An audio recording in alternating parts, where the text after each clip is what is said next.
सभी शिक्षक साथियों को मेरा नमस्कार। मैं प्रसेनजीत आप सभी का इस वीडियो में स्वागत करता हूं।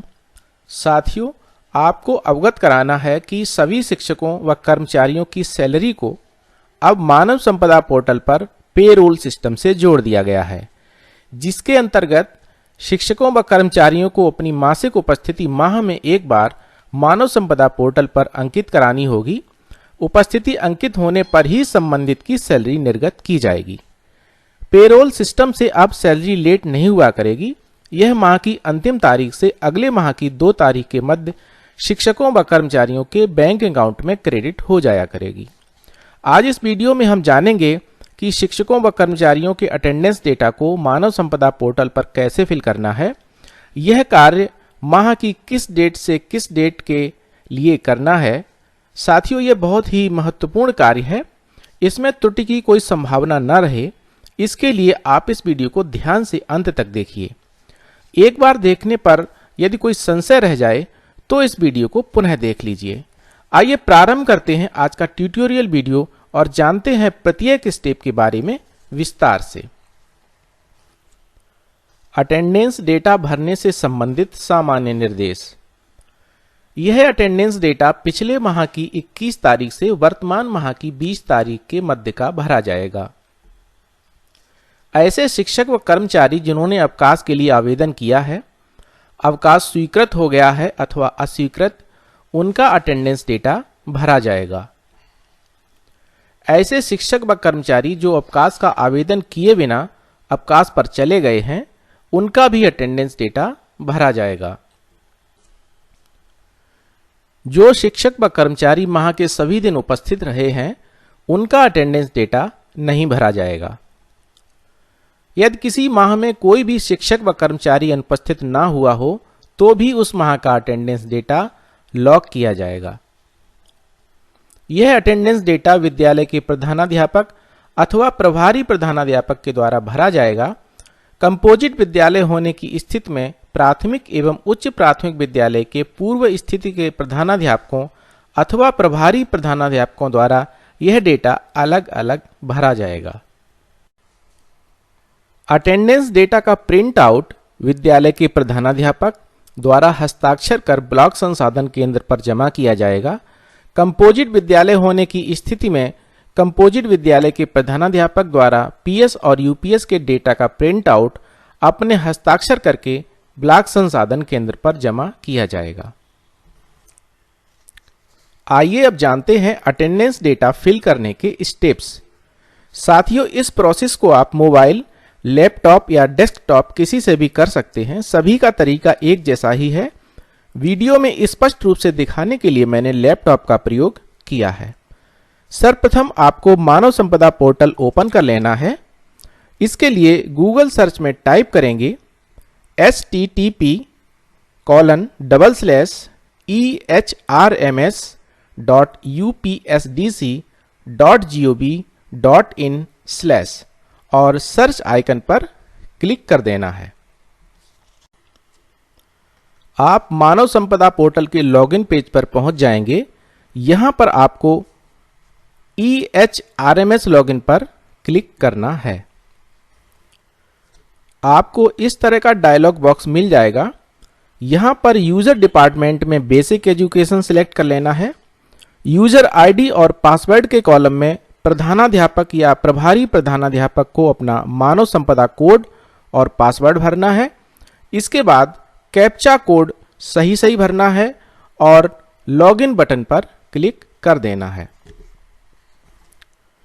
लॉगिन बटन पर क्लिक करते ही प्रधानाध्यापक या प्रभारी प्रधानाध्यापक का डिटेल इस प्रकार दिखने लगेगा। इस पेज पर आपको पेरोल टैब पर क्लिक कर देना है। पेरोल टैब पर क्लिक करने पर आपको ड्रॉप डाउन मेनू में 2 ऑप्शन मिल जाएंगे, बेसिक एजुकेशन और सैलरी स्लिप। यहां पर आपको बेसिक एजुकेशन पर क्लिक कर देना है।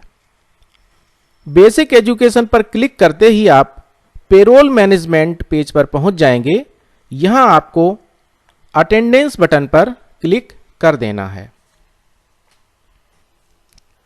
अगला पेज आपको इस तरह का मिल जाएगा, जिस पर दो बटन दिखाई देंगे, फिल अटेंडेंस और lock attendance data. Fill attendance button का प्रयोग अटेंडेंस फिल करने के लिए किया जाएगा, जबकि लॉक अटेंडेंस डेटा बटन का प्रयोग फिल की गई अटेंडेंस को लॉक करने के लिए किया जाएगा। यदि किसी माह में कोई कर्मचारी अनुपस्थित ना हुआ हो तो अटेंडेंस डेटा को फिल करने की आवश्यकता नहीं है, सीधे लॉक अटेंडेंस डेटा बटन का प्रयोग कर उस माह की अटेंडेंस को लॉक कर दिया जाएगा। आइए अब अटेंडेंस डेटा को फिल करना सीखते हैं। इसके लिए फिल अटेंडेंस बटन को क्लिक कर देना है। क्लिक करते ही आप एम्प्लॉय लिस्ट पेज पर पहुंच जाएंगे। इस पेज पर कार्यरत सभी शिक्षकों व कर्मचारियों की लिस्ट आपको मिल जाएगी। अब बारी बारी से सभी का अटेंडेंस डेटा आपको फिल करना है। जो शिक्षक या कर्मचारी माह के किसी भी दिवस में अवकाश पर या अनुपस्थित नहीं रहे हैं, उनके लिए अटेंडेंस डेटा फिल नहीं करना है। अब मान लीजिए कि आपको सौरभ का अटेंडेंस डेटा फिल करना है, तो इसके लिए आप सौरभ के सामने एड एडिट अटेंडेंस ऑप्शन को क्लिक कर देंगे।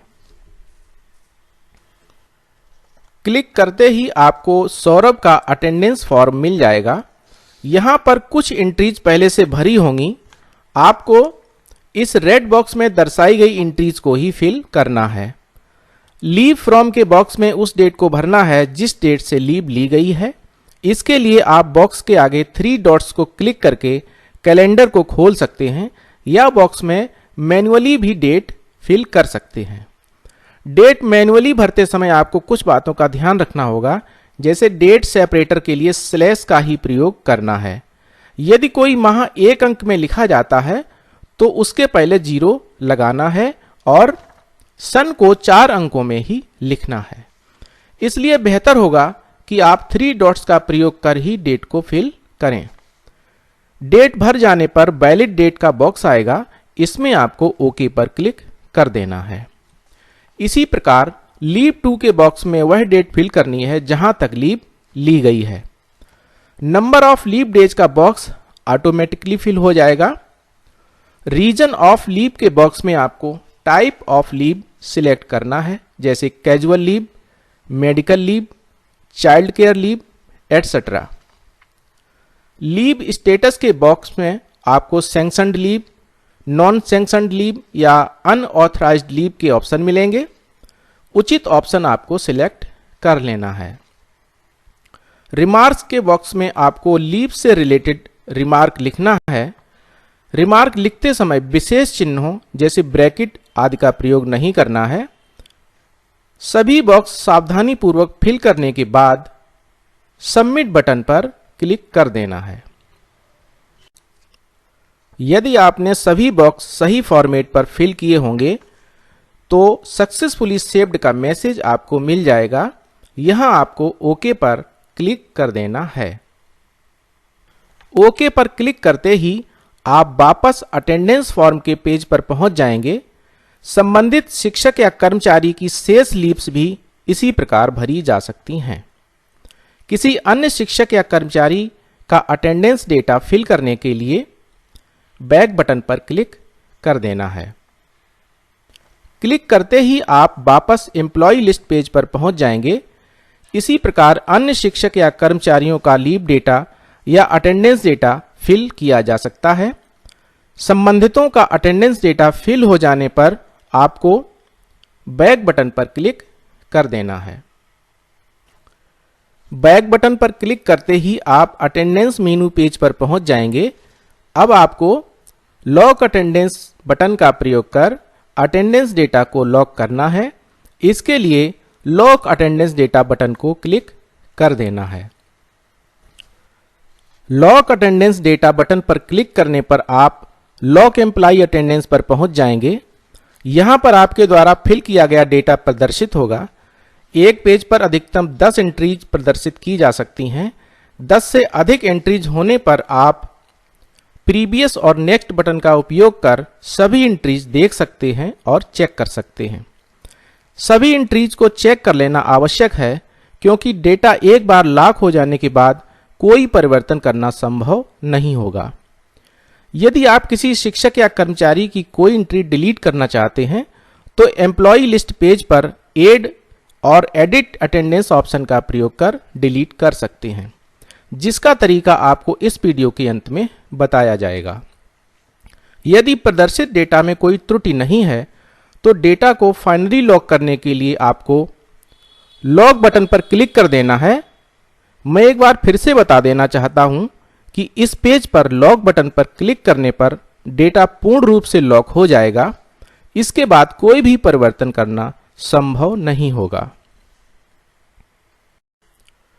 लॉग बटन पर क्लिक करते ही आपसे पूछा जाएगा कि आर यू श्योर, अर्थात क्या आप डेटा लॉक करना चाहते हैं।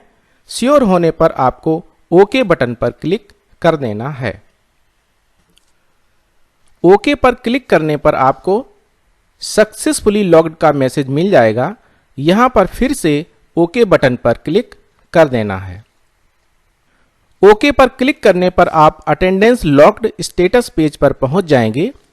इस पेज का प्रिंट प्राप्त करने के लिए आपको प्रिंट बटन पर क्लिक कर देना है। प्रिंट बटन पर क्लिक करने पर आपको इस तरह का पेज दिखाई देगा।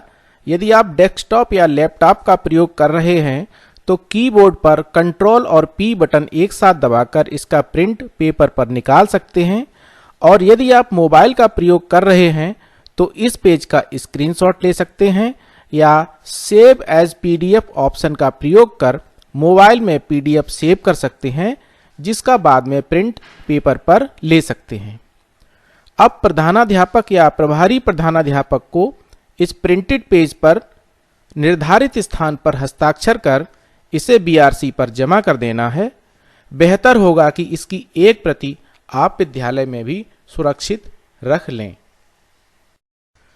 अब मैं आपको बताने वाला हूं कि यदि आप द्वारा अटेंडेंस डेटा भरते समय कोई त्रुटि हो गई है तो संबंधित शिक्षक या कर्मचारी की उस एंट्री को डेटा लॉक करने से पहले डिलीट कैसे करेंगे।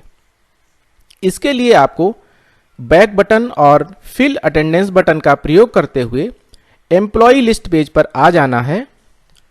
अब इस पेज पर जिस शिक्षक या कर्मचारी की एंट्री डिलीट करनी है उसके सामने ऐड या एडिट अटेंडेंस ऑप्शन पर क्लिक कर देना है।